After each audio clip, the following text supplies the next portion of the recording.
अस्सलाम वालेकुम।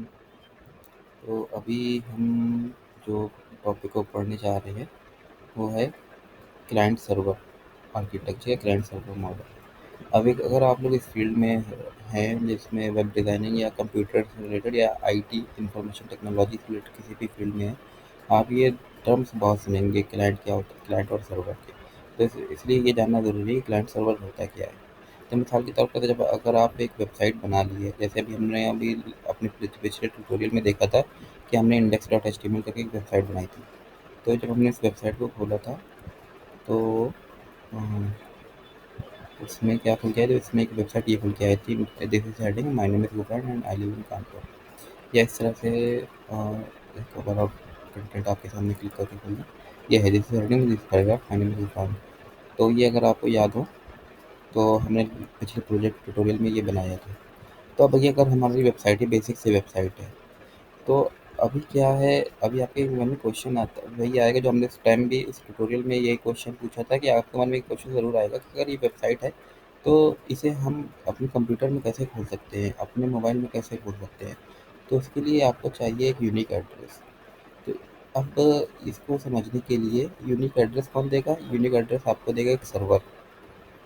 आप जब आप अपनी वेबसाइट को उस सर्वर तक पहुंचाएंगे तो आपको सर्वर रिटर्न में आपको एक यूनिक एड्रेस या यूआरएल देगा।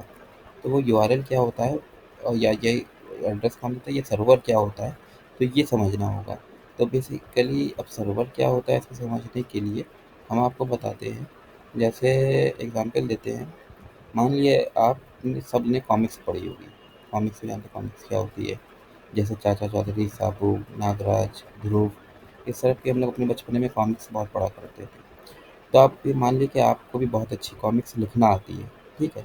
जिस तरह से आप वेबसाइट बना सकते हैं, इस तरह से मान लीजिए किसी को अपनी कॉमिक्स लिखना बहुत अच्छी आती है, वो लिखता है। अब उसने अपने घर पे कॉमिक्स लिख ली, ठीक है? उसने बहुत अच्छी कॉमिक्स लिखी, बहुत अच्छी है, लेकिन अब उस कॉमिक्स को उसने तो पढ़ ली है क्योंकि उसने लिखी है, वो पढ़ सकता है, या जिसको घर में 1-2 बंदे और होंगे इसके तो वो भी पढ़ सकते हैं।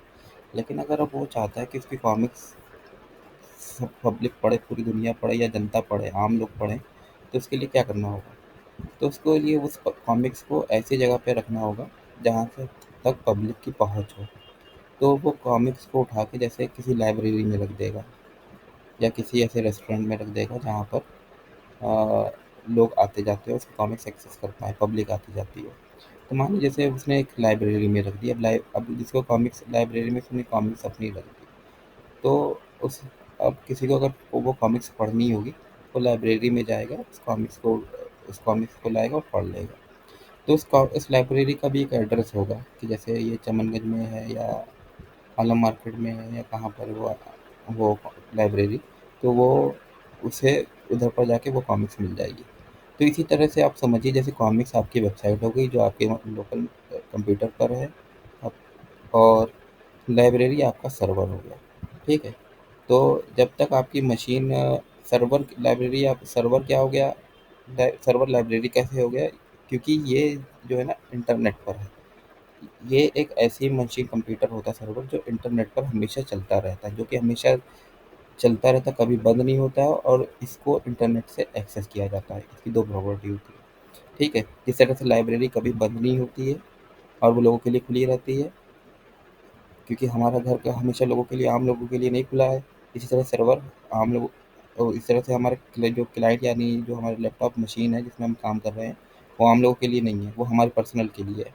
बट जो सर्वर है, जो लाइब्रेरी है, वो पब्लिक के लिए है, वो सब के लिए है, वो इंटरनेट पे है। इसीलिए तो इसी तरह से लाइब्रेरी कहाँ पर किसी के घर पे नहीं होती, वो एक आम जगह पे होती है, जैसे रोड साइड, ठीक है? तो जहाँ तक पब्लिक की पहुँच है, इसी तरह से सर्वर क्या है, इंटरनेट पर पब्लिक, इंटरनेट को पब्लिक पब्लिक इंटरनेट को चलाती, इंटरनेट को एक्सेस करती है, इसलिए सर्वर को भी वो एक्सेस कर पाती है। और अब इसी तरह से अगर हमें अपनी वेबसाइट अपने सिस्टम से, लोकल सिस्टम से अपने क्लाइंट से सर्वर तक पहुँचानी है, वही कॉमिक्स अपनी लाइब्रेरी तक रखनी है, तो हमें क्या करना पड़ेगा? हमें अपनी वेबसाइट का कोड जो है, इन ये वाली मशीन जो सर्वर पर है, जो इंटरनेट पर है यानी सर्वर, उनको देना होगा। तो ये बदले में हमें क्या करेंगे, या बदले में क्या करेंगे, या बल्कि इनका एक एड्रेस होगा, जैसे हमारी लाइब्रेरी का एड्रेस है ना, इसी तरह से सर्वर का भी एक एड्रेस होगा जहाँ जिस एड्रेस के जरिए सर्वर तक पहुँचा जाए, जैसे गूगल डॉट कॉम, ठीक है?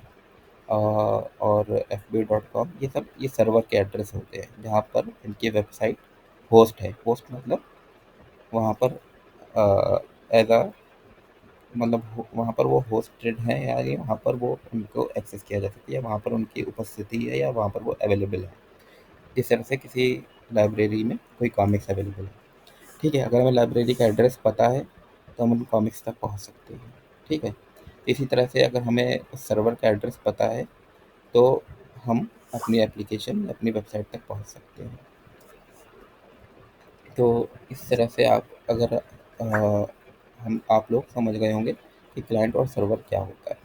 तो अब क्या होता है, अगर हमें कोई, देखिए सर्वर जो होते हैं अक्सर जैसे गोडैडी है या ये होस्टिंगर है, तो इस तरह के बहुत से सर्वर मार्केट में है जो आपसे पैसे लेके आपकी वेबसाइट ले लेंगे, आपका कोड बेस ले लेंगे और आपको बदले में अपना एक एड्रेस या यूआरएल दे देंगे जिसके ज़रिए आप अपनी वेबसाइट एक्सेस कर पाएंगे।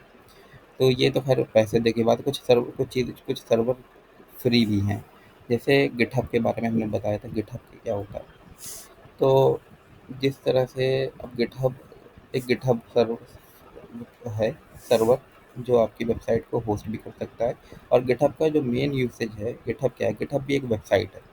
जिस गिटहब का मेन जो यूसेज है वो है आपके कोड को मैनेज करना। अब कोड को मैनेज करने का मतलब क्या हो गया, जिस तरह से आपने अगर गूगल ड्राइव देखी होगी, अ, आपके मोबाइल में बहुत सारी इमेजेस, आजकल क्या होता है, सबके पास मोबाइल है और मोबाइल में क्या होता है, डेटा बहुत जल्दी भर जाता है। तो अ, मोबाइल में आपने देखा होगा डेटा बहुत जल्दी भर जाता है। तो बट अब एक गूगल ने अपनी चीज़ें दे रखी है जैसे गूगल ड्राइव। तो अगर हम उस गूगल ड्राइव में हमारे पास जो डेटा सेव रहता है, वो डेटा हम किसी भी मोबाइल से में एक्सेस कर सकते हैं। जैसे आपके पास एक मोबाइल है, ठीक है, आपका वो मोबाइल खो गया, आपने क्या करा, अपने दूसरे मोबाइल में अपनी लॉगिन आईडी से, वही ईमेल जीमेल आईडी से साइन इन करा, तो आपको पता चलता है कि आपके पास थोड़ा बहुत पुराना डेटा जो था वो आ चुका है, इवन फ़ोटोज़ भी आ जाती हैं आजकल। तो ये होता है क्यों? क्योंकि गूगल आपका जो डेटा आपके वो कंप्यूटर पे है, वो अपनी ड्राइव, यानी वो अपनी एक उसने एप्लीकेशन दे रखी है गूगल ड्राइव, यानी अपनी सॉफ्टवेयर दे रखा है या अपनी वेबसाइट बना रखी है गूगल ड्राइव करके, उसमें वो आपकी सारी फाइलें हो अपने पास रख लेता है। जब आपको ज़रूरत होती है तो आप यहाँ से एक्सेस कर सकते हैं। तो इसी तरह से ये क्या करता है, ये आपकी फ़ाइल जो होती है जैसे इमेज, वीडियो या कोई डॉक्यूमेंट, उसको मैनेज कर रहा है। इसी तरह से अब अगर हमने जो ये कोड लिखा है अपनी वेबसाइट के लिए, index.html, जब हम बड़ी वेबसाइट बन जाएगी, इसमें सैकड़ों फाइल्स होंगी, हंड्रेड्स ऑफ फाइल्स होंगी इस तरह की, और उसमें सीएसएस का कंटेंट भी होगा, एचटीएमएल का कंटेंट होगा और इमेजेस होंगी और तरह तरह की फाइल्स होती हैं जब एक प्रॉपर वेबसाइट बनती है, प्रॉपर कमर्शियल वेबसाइट जो होती है।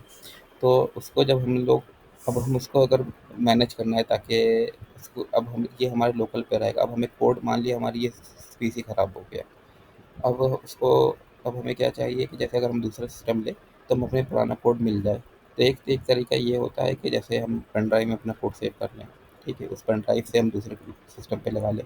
तो एक ये भी तरीका सही है, लेकिन मान लीजिए आपकी पेन ड्राइव भी हो जाए, तो सबसे बेस्ट तरीका ये होता है कि गिटहब एक वेबसाइट बनाई है लोगों ने, कि गिटहब में आप अपना कोड अपलोड कर दें। जिस तरह से गूगल ड्राइव में कोड हम अपनी फाइलें, इमेज वगैरह डाल सकते हैं, इसी तरह से गिटहब होता है एक,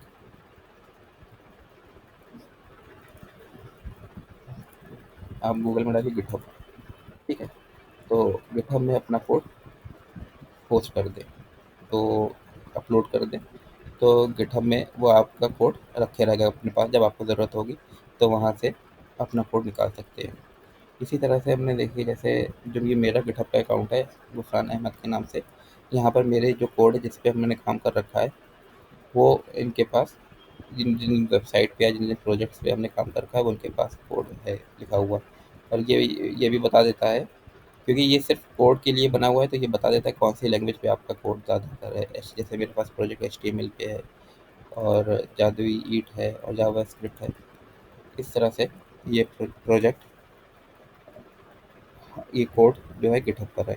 तो गिटहब पर कोड डालने का एक फ़ायदा ये भी होता है कि ये कोड तो आपका देखा रेखी करता है, और साथ ही साथ ये आपके कोड के साथ आपके एप्लीकेशन को रन करके एज अ सर्वर आपको यूआरएल भी दे देता है। ठीक है, ये चीज़ मैंने अपनी गिट एंड गिटहब वाले ट्यूटोरियल में ज़्यादा अच्छे से एक्सप्लेन करी है, तो वहाँ से आप लोग सीख सकते हैं। आज की वीडियो में बस इतना ही। अल्लाह हाफ़िज़।